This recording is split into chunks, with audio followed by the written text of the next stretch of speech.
Thank you and good morning, Your Excellencies, ladies and gentlemen, friends and family. It's actually funny, my name is Johannes, and it's a very Danish and German name, and very often people mishear it as Your Highness. But don't be mistaken, I'm not a Your Highness, I am just Johannes.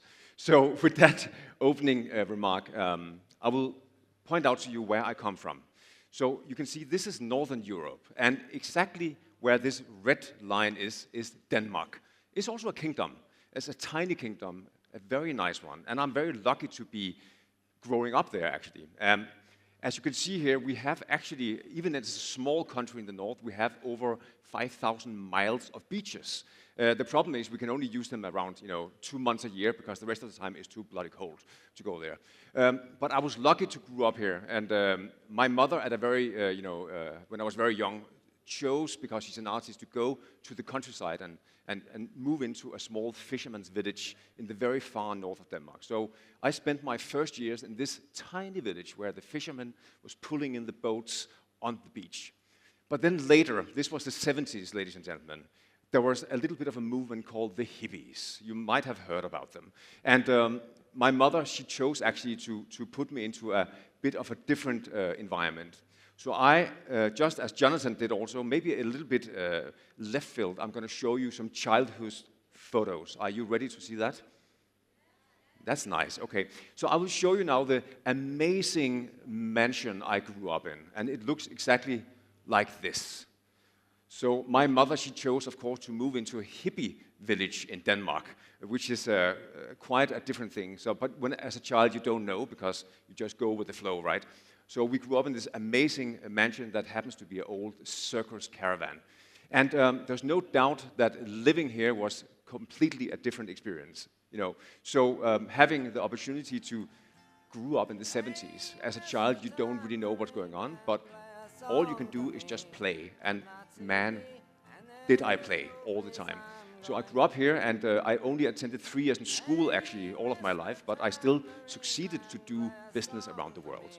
So this is a funny thing, and I play the drums, if you're in doubt about that. But one thing is, having a fun time, around this hippie village. Another thing is that sometimes it's not always you get the fun things, you also get different duties.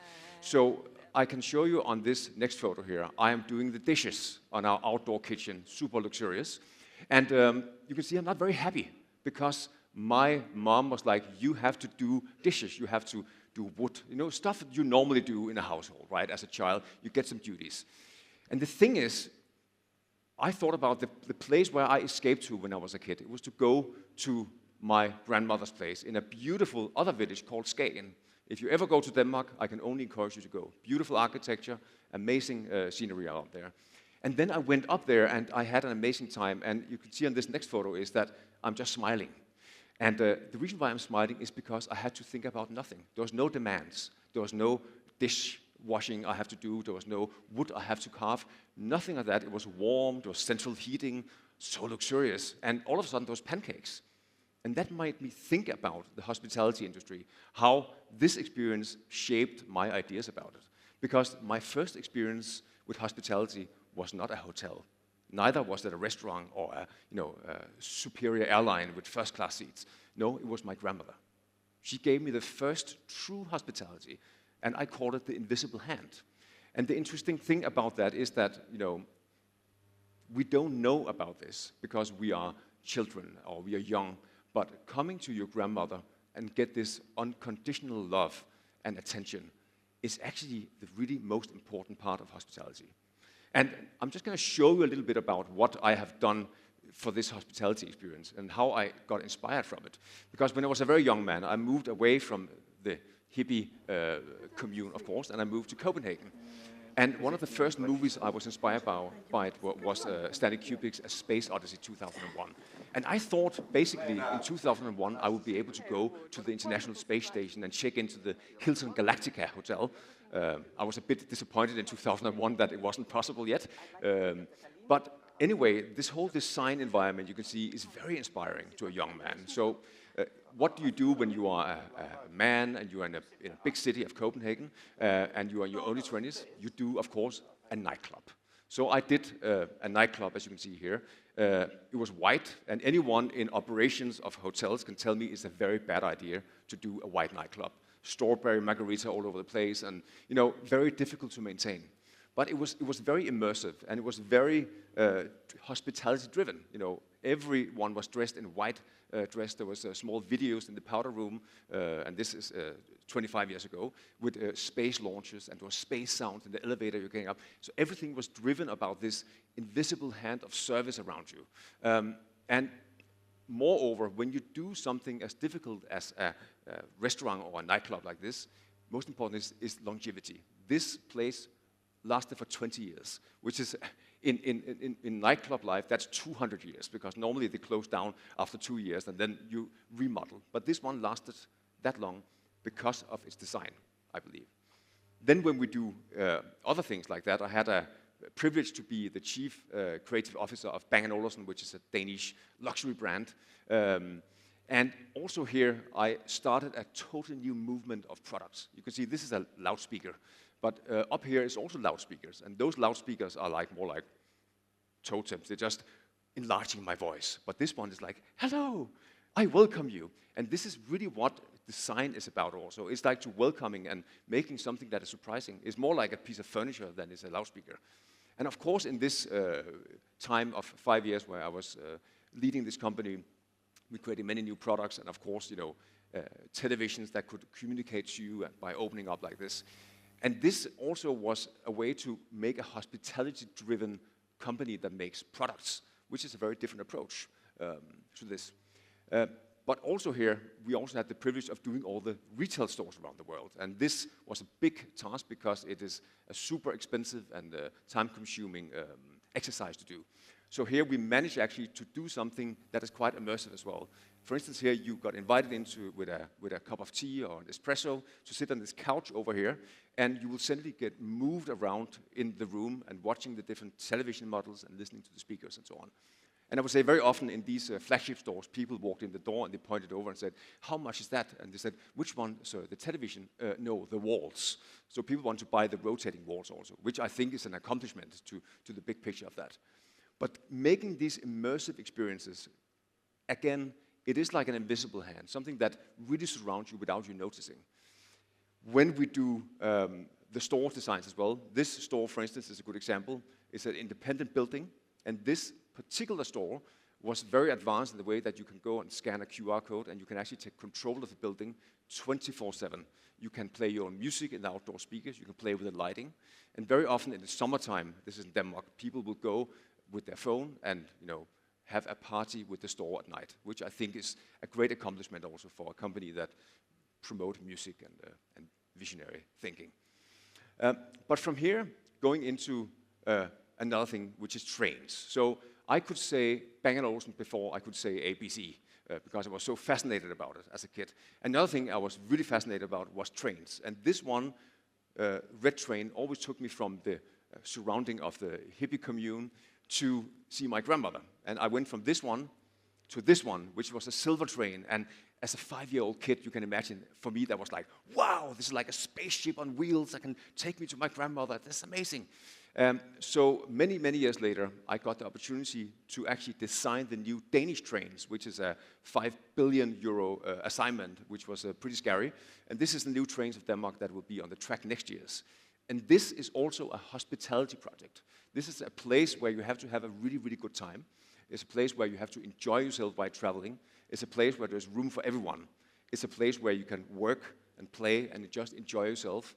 It's a place where acoustics, lighting, the surroundings and the materials come together. And that's extremely important when you do something that has to last for 30 years, as a train typically does. And when you go from this and you go into more experience design, here we have a bicycle store in Denmark. Because in Denmark, we have over 250,000 active bicyclists that goes out in the wild. It doesn't matter if it snows or rains. They enjoy going in the nature and on a carbon fiber bike. We actually have an acronym for them. They're called MAMILs, which is a middle-aged man in tight lycra. It's not a very pretty sight. I don't do it myself, but many others do, and it's a great way to get in shape. But here you can see it's a very static photo. But what we want to do creating this is to create something that is completely non-digital. We basically make something where the whole room will elevate, and you can see how the bicycles goes up. And instead of using something that is digital with lots of screens, we think about how the bicycle is a man-machine thing, where a middle-aged man in tight lycra can actually go 50 kilometers an hour all of a sudden because of the equipment. And that's pretty powerful.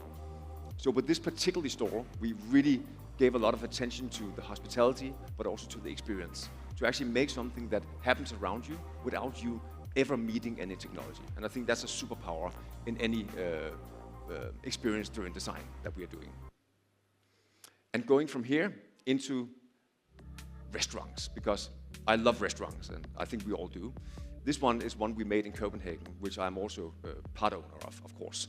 And here we have done the same as well. We have done a restaurant that is, first of all, acoustically amazing. Super acoustics. You can sit a lot of people and you can hear each other. Lighting is something that would never bother you.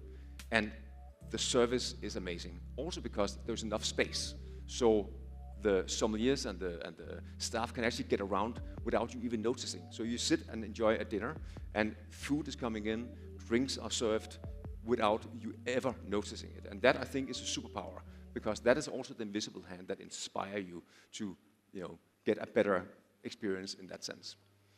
But going from here, I think an interesting thing is that AI is a superpower, and we saw Jonathan showing on stage here, and there was also several AI companies in the lobby that do amazing work.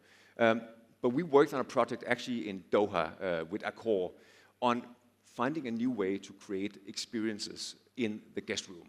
And here, we did not design the guest room. That was already done. So our assignment was actually to create the invisible hand in the hotel room, to make something that you never think about is there, but is constantly working on creating a better guest room experience for you. I'm just going to give you a short video here. We are constantly adjusting the lighting, the sound, the scent, the temperature of the room, the lighting temperature. Imagine having a sunrise in the room that is soft and gentle, where both music and light, as well as daylight, will help you to wake up in the best possible way. During the day, the room will change small steps. For instance, in the morning, you want lighting of a higher temperature that gives you more energy. In the afternoon, you want it to be subtle, and in the evening, you want it to turn warm. And the whole idea about this is that you actually can use the in-room technology to enhance the experience and just give something that is really great. And it was thousands of hours of scripting to create this, and now we actually know how to do it, and it's very, very interesting. So I can only encourage you to enhance the guest room experiences and use all the new technology. Definitely the future of experience design. But going from here to places that are interesting. So many star architects in this world would like to go to the moon and build and inhabit it there, or go to Mars and make pots for people to live in. But frankly speaking, I don't think the environment is that great. I would like to take a swim in a lake, and I don't think they have that on Mars.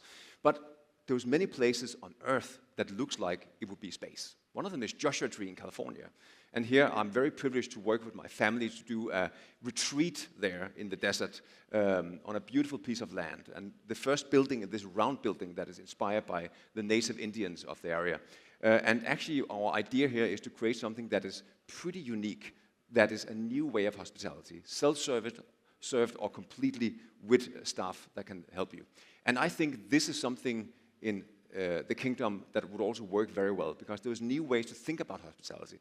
It doesn't have to be 5, 6, or 7 star. It could also be something where you can come together as a family and join a time together where you really can get inspired by the landscape around you. And I would say Saudi has so much to offer when it comes to the environment around this. So this is something we look much forward to. I mean, having a dinner party there. What is not to love, right? But going from here and going into other places, we also have the privilege of doing this concept for Iceland.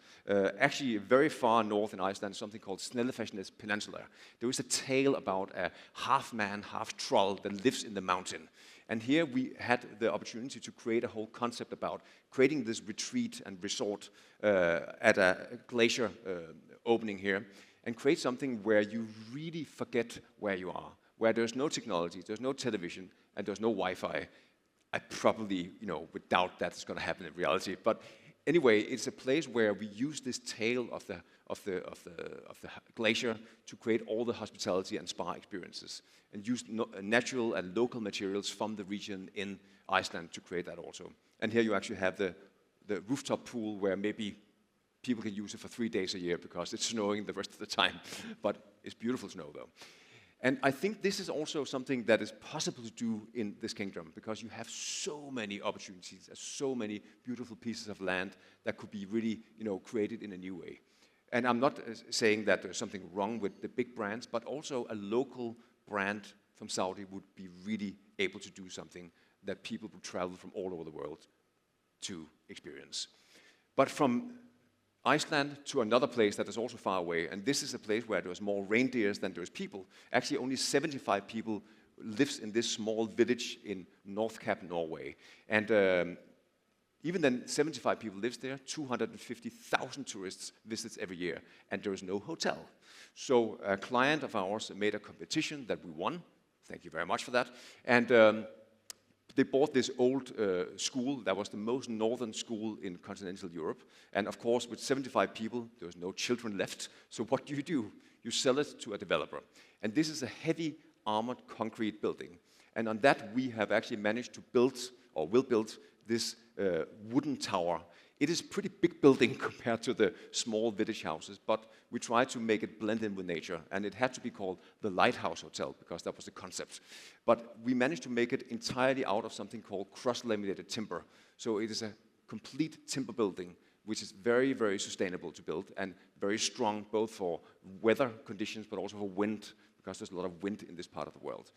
And also here, the invisible hand plays an important role because a hotel is never better than its back of house.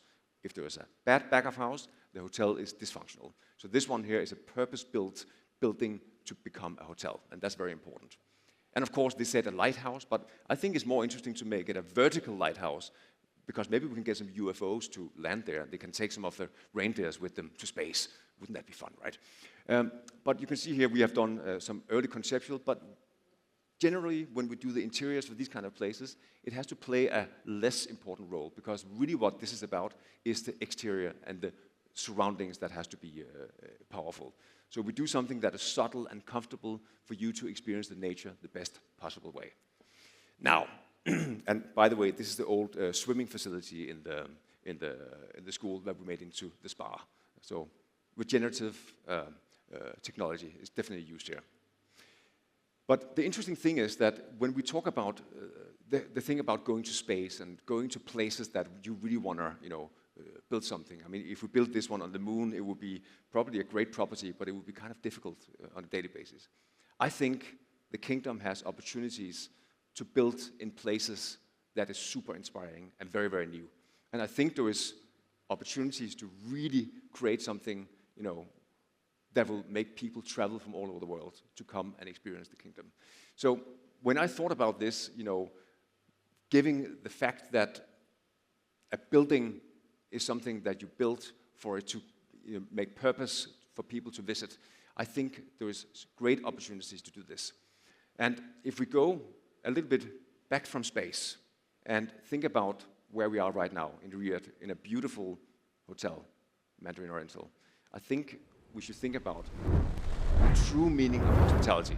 Because where I come from, and my first experience with that invisible hand that just gave me unconditional love, that was my grandmother. And if you're wondering, who is my grandmother and how does she look? Well, I can show you here. Her name was Margaret. She was a wonderful lady. She turned 97, which is a great age. And you think about it, and you think about your first hospitality experience. I'm very sure it was not a hotel or a restaurant. I'm very sure it was your grandmother, your auntie, or another family member that really cared about giving you all the space and all the care as true hospitality should. So think about your first hospitality experience and enjoy the rest of the show. Thank you very much for having me.